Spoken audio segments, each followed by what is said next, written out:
কি রে পূজা, তোর হবু বরের সাথে আমাদের আলাপ করাবি না?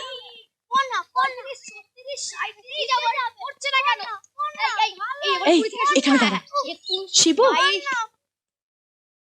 এরা আমার বন্ধু অন্তরা ও বৈশাখী, শিখা, প্রিয়া আর ও শিবু। আমি ভুলে গেছো নাকি? সেই ক্লাস 3 তে আমার মিষ্টি খাইয়েছিলে আর কিস নিয়েছিলে, তোমার মনে নেই? আমি তোমার সেই রিয়া। ঠিক আছে, তোরা এখন আসতে পারিস।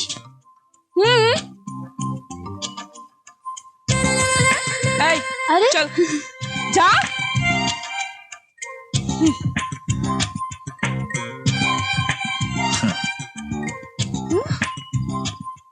হ্যাঁ রে, কিরকম একটা পোড়া পোড়া গন্ধ লাগছে না? আমার মনে হয় কেউ হিংসায় জ্বলছে।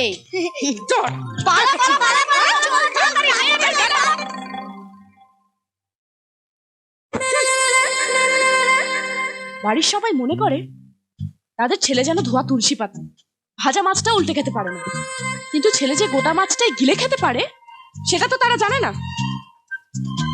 আহা, এমন ভাব করছে যেন মেয়েদের সাথে কথাই বলতে জানে না। অবশ্য এটাও ঠিক, কথা না বলেই যখন সবকিছু হয় তখন আর কথা বলা দরকার কি?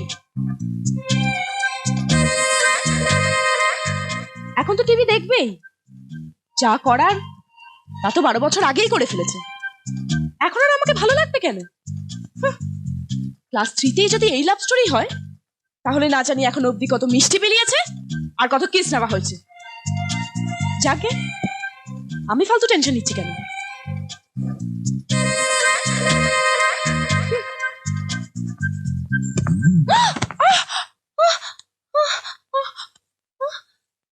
এটা কি হলো? তুমি পড়ে গেছো। সেটা আমি জানি, কিন্তু কিভাবে? হয়তো মাথা ঘুরে গেছে। মোটেও না। বুঝতে পেরেছি, পায়ে হোঁচট খেয়ে পড়েছি।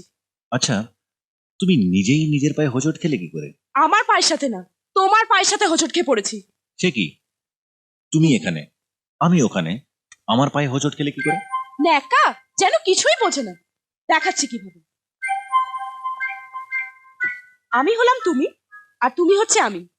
এবার যাও যাও।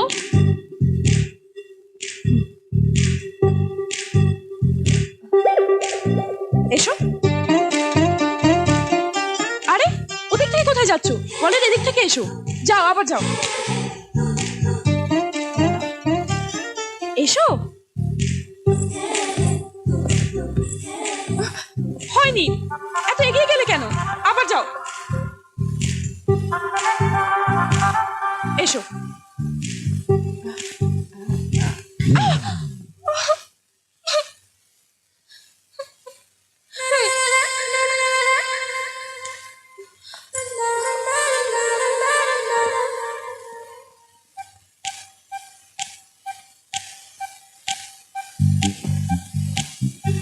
মন খারাপ করো না, তুমি এখনো ঠিক মতন হাঁটতে শেখোনি।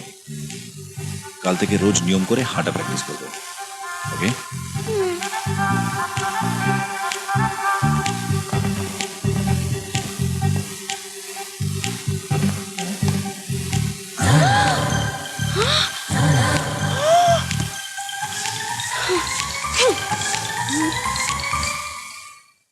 এইবার তোর ঘোড়া সামলা দেখি। অত সহজে কি ঘোড়া মরবে? বাবু! বাবু! কি হয়েছে? ওঙ্কারনাথ তার লোকজন নিয়ে আমাদের জমিতে বেড়া দিচ্ছে বাবু। হ্যাঁ। ওঙ্কারনাথ আবার?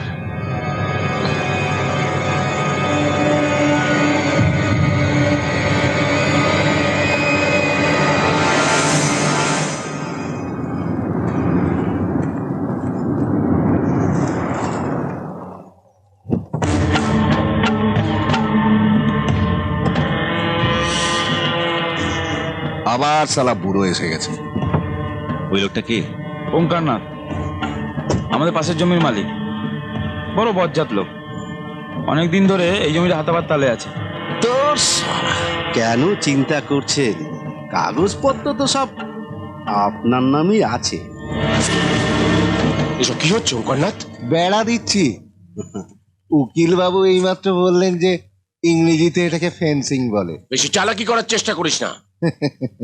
দেখুন উকিল বাবু, উত্তর দিচ্ছি বলে চালাকি করছে, উত্তর না দিলে বলবে বেয়াদবি করছে। এখন আপনি বলুন আমি এখন কি করি? আমার জমি থেকে বেড়া তুলে তোর জমিতে দে? এই যে উকিল বাবু, তুমি তো জানো জমিটা আমার, বিচার না করতে পারো, বাধা তো দিতে পারো ওকে।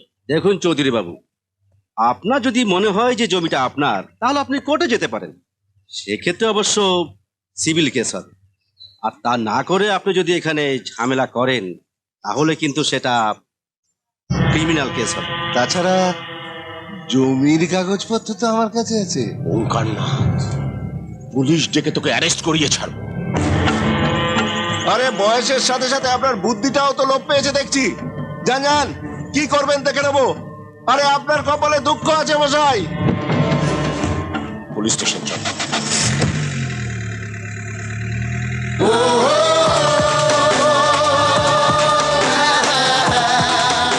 শিবু, কি রে, কি হয়েছে? ওঙ্কারনাথ আমাদের জমিতে বেড়া দিচ্ছে। ও নিশ্চয়ই না বুঝে দিচ্ছে। ও তুই চিন্তা করিস না, আমরা পরে সরিয়ে দেবো।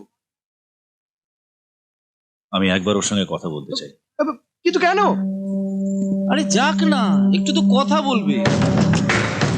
মালটাকে চৌধুরী বাবু নাতি কদিন হলো এখানে এসেছে, তো মনে হচ্ছে হাবা গোবা। ওঙ্কারনাথ, আপনি যেটা করছেন সেটা ঠিক না। কি করব, পুরনো অভ্যেস ছাড়তেই পারছি না। আগে বেশি খেতাম, এখন কমিয়ে দিয়েছি। আমি সিগারেটের কথা বলছিলাম। ও আচ্ছা, তোর দাদু তো এই কথা বলে গেলেন রে। উনি যে পুলিশ স্টেশনে গেছেন, সেই এসআই কে না কাল সন্ধ্যেবেলায় আমি 10,000 টাকা ঘুষ দিয়ে এসেছি। এখন যদি সেই এসআই এসে আমার সঙ্গে হ্যান্ডশেক করেন, সেটা দেখলে তোর দাদুর তো ব্লাড প্রেশার বেড়ে যাবে রে। তখন তো তোকেই তাকে হাসপাতালে নিয়ে যেতে হবে। ওঙ্কারনাথ, তুই আগুন নিয়ে খেলছিস, ওই আগুনে তুই নিজেই পুড়ে ছাই হবি। উকিল বাবু, ওনাকে বলুন জমিটা আমাদের। দেখো, এই জমিটা যে তোমাদের এ কথা আমরা সবাই জানি, কিন্তু এই দলিলে ওঙ্কারনাথের নাম লেখা আছে। হ্যাঁ, তার মানে আপনি কিছু করতে পারবেন না? না। তাহলে তো আমাকেই করতে হবে।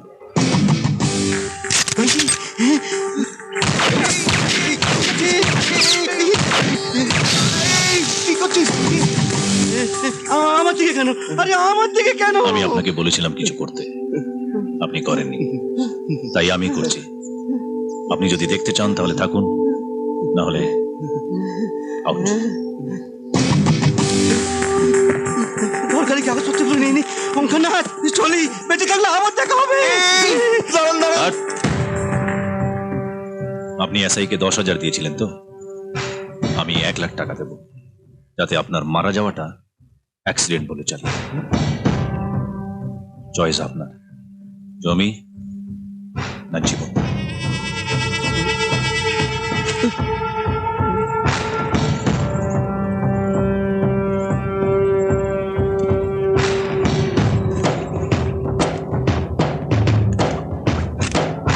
এই, হাঁ করে দেখছিস কি?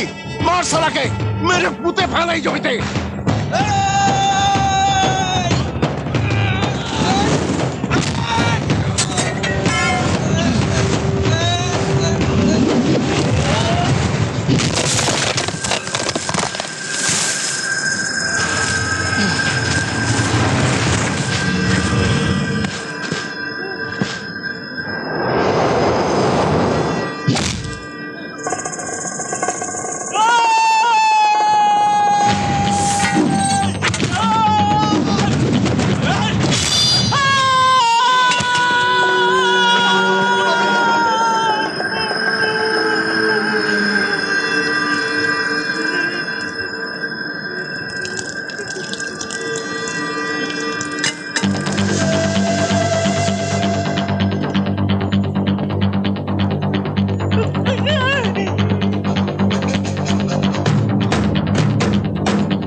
এই চুপ করে দাঁড়িয়েছিস কেন? মার শালাকে।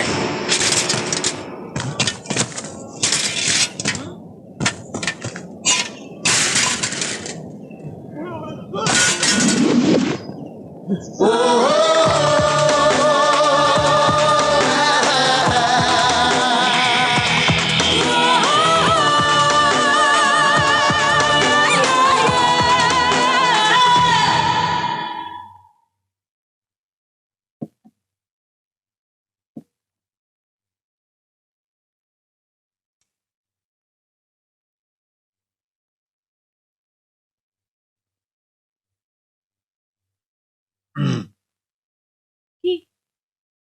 যাবো। প্লিজ এক মিনিট। মানুষ বলছিল তুমি নাকি ওঙ্কারনাথের লোকদের খুব পিটিয়েছো। হ্যাঁ, পিটিয়েছি। তো পিটিয়েছে? শোনো, ওরা মাতাল ছিল, তাই তুমি ধাক্কা মারতেই পড়ে গেছে। তাই? হ্যাঁ, আমি যদি ওখানে থাকতাম না, তোমার আর ধাক্কা মারার দরকার ছিল না। আমি চোখ মারতাম, ওরা এমনিই পড়ে যেত। বাইরে সবাই তাই বলছিল। আমার সঙ্গে আর কি হচ্ছে না?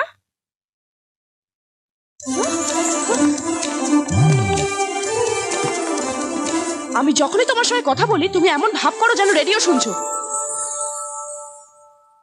আচ্ছা, তুমি কি তোমার চেহারা নিয়ে খুব অহংকার করো? হ্যাঁ। কি? ওরকম ভাবে কি দেখছো? যেদিন থেকে এসেছি সেদিন থেকে দেখছি সবকিছু নিয়ে বাড়াবাড়ি। বেশি ওস্তাদি না, শরীরে 1 কিলো মাংস নেই, সে নিয়ে এত দেমাগ। কোনোদিন রাত্রিরে এসে না তোমার ঝুটি দুটো কেটে দেবো, তখন বুঝবে। ধরো।